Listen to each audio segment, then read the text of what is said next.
Rev up your engines.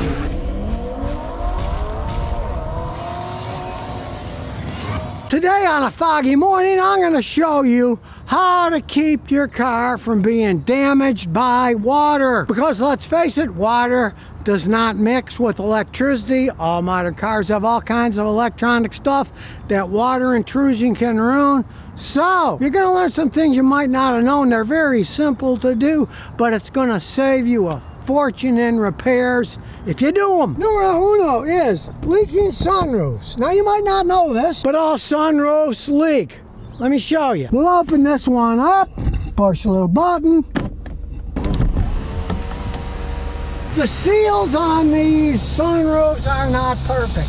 Water always gets by them. And there's a reason it doesn't leak inside your vehicle. Actually, there's 4 reasons. Because in the front and in the back, there are 4 little tiny drain holes. Look at my little step ladder I have to show you. As you can see inside here, in the back, there is a drain hole. There's another one over there on the passenger side. And there's also one on the passenger side back and one on the driver's side back. Because the seal on the sunroof is for big pieces. Water gets through them. And as it gets through, it will drain in the front. And if you're at more of an angle, it'll drain through the back ones. There's a limited canal here the water can go in, and if those drain holes get clogged up, the water will come out, they'll get inside your roof, then the water will drip all over, make mold, and will get into the electronics of the car and even get into the trunk. Tiny little holes inside here get clogged up over time, then the water will get over, make a mess, so you need to clean them out every once in a while. Now, I'm a mechanic, the big old air compressor,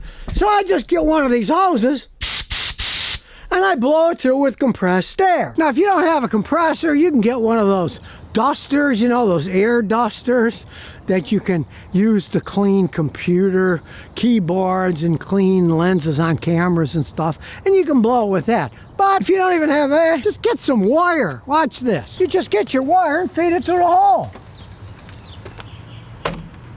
Make sure you got a little flashlight too, because they're hard to see. And as you feed the wire in, you'll push any debris through. As you can see here, you just push it through the hole. It's just light debris. It's not like it's built up heavy. You can easily push it through. Then when you're done, remember there's 4 of them. 2 of them in the front and 2 of them in the back. Now some people get a leaking sunroof. They'll think, oh, I'll just close it. They'll put silicone sealer around it. It's ugly, and of course the ultraviolet rays of the sun will eat up the silicone. Eventually it'll start leaking again. Realize they're not designed to be a perfect seal. All you got to do is clean those tiny little drain holes out every once in a while.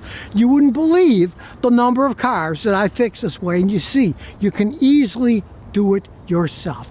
Maybe do it once a year with a piece of wire. What the heck? Then you're never going to get any drips coming out of the thing. Because whenever it rains, some of that water gets by. That's why I'm not a big fan of a sunroof. This car came with a sunroof, right? It's the only car I've ever had that had a sunroof. It had one. I paid $3 grand for it with 65,000 miles on it, so I can't complain. But if you do have one, you want to do that even if you don't use the sunroof, because things do get by and it can leak. It's so simple to clean them out. Now, if you ever had a car that had wet, stinky carpet, you're gonna love this one. Your car's heating and air conditioning system also has a drain, just like the sunroofs. But you gotta pull up the carpet, and there's a drain hose right there. It drains it, and it makes it go under the car. And it drips under here. That's why when you're on your air conditioning in the summer or when it's really humid, you get the condensation going under the vehicle. And people think, oh, my car's leaking. No, it's made that way, right? But if that hose gets clogged up, the water will back up, fill up your AC and heater core case, and then it'll get water all over the place. It'll rot and stink. And this one's even easier to fix. All you do is pull the hose out of the hole. There's the hose right there. You pull it out of the hole and clean it up. I blow compressed air through it. You can actually even hook up a garden hose with the squirter there, squirt it a little in, it'll blow back up into the car, and then it'll start draining it out. And in that case, have a little bucket to stick it in so it drains in a bucket and doesn't get all of your carpet. Or, just like the other drain hose, you can feed water in there, you can twirl it all around, and you can clean all the crud out that way.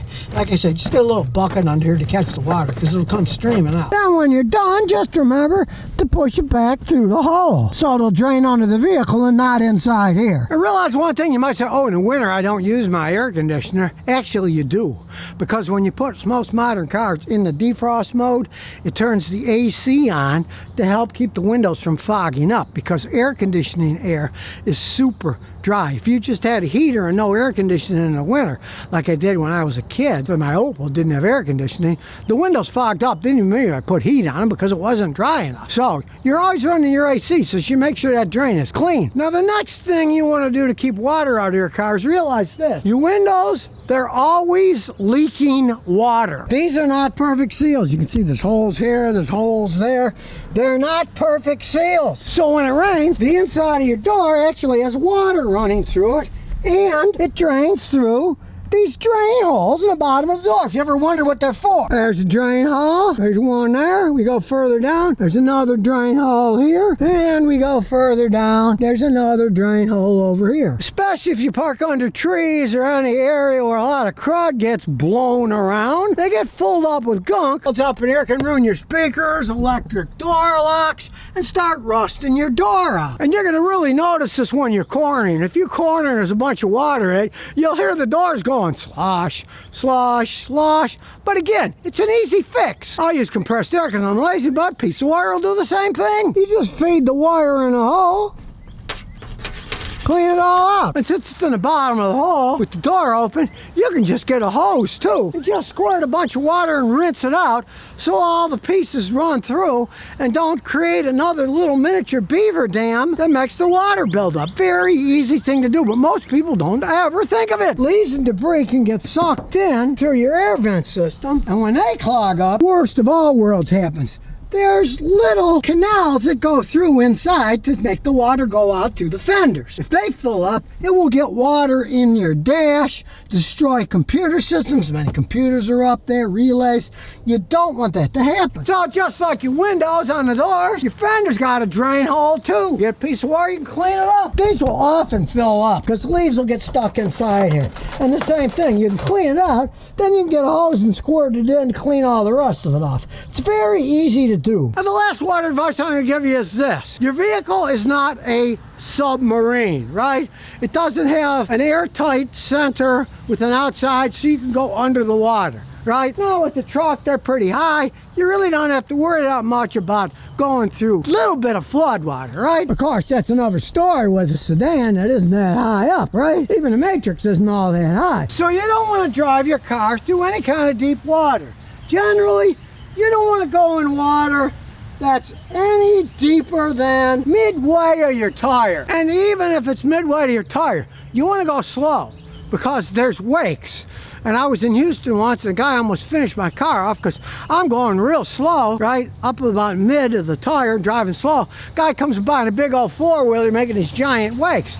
And he almost flooded the car off. I was really peeved. And years ago, I got my son his 93 Celica. This is my 94 Celica. I got him a 93 Celica dirt cheap for $500 because the woman had loaned her car to her daughter, who drove over a manhole cover when it was flooding in Houston. The water got too high. The air intake on the old ones was real low. It sucked water into the engine and blew the engine up. I bought one of those Japanese engines for $450 and took it in, and he drove that thing for years and years. Took it to Boston with him. You don't want to be the person that blows up your car because the water's too deep. Because if you think water's bad on your electrical system, you got another thing coming when it comes to engines.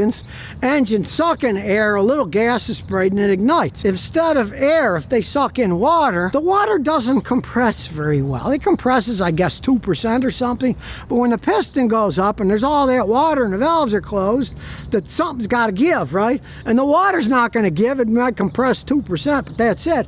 So then the piston rod will bend and your engine is now a gigantic paperweight, and it's going to cost you a small fortune. So stay away from driving through any type of deep water. Top of that, automatic transmissions have air vents because the fluid expands and contracts with heat.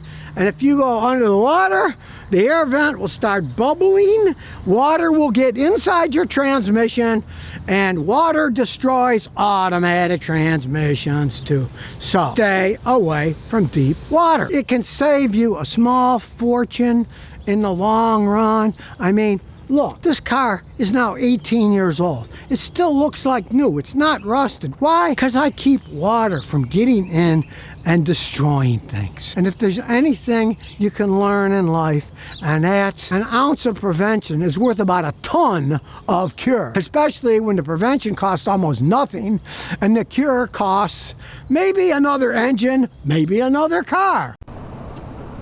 So if you never want to miss another one of my new car repair videos, remember to ring that bell.